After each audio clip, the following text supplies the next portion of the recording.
In today's video, I am going to teach you how to add Moodboard in Miro. To begin, open Miro and go to the board where you want to build your Moodboard. In this example, you will start from a basic board so you have a clean space to work in. Once your board is open, take a moment to confirm you are in the correct workspace and that you can edit the board. If you can move around the canvas and see the editing tools, you are ready. Next, locate the highlight tool. This is the option you will use to mark and emphasize content on your board, which is useful when you are organizing a mood board and want certain areas, titles, or keynotes to stand out visually. Click on Highlight to select it. After you click it, you may notice your cursor behavior changes depending on your setup, which indicates the tool is active. Now you will add your highlight text. With highlight selected, type in highlight.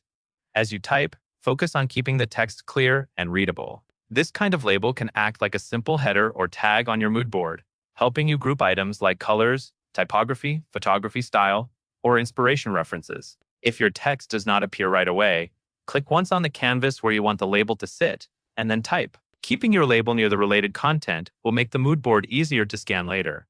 After the text is placed, you can leave it where it is for now, or position it so it aligns with your layout. A helpful habit is to keep your labels consistent in size and placement, so your board feels organized. Even a simple highlighted word can make your mood board more structured and easier to present to others. That covers everything you need to know.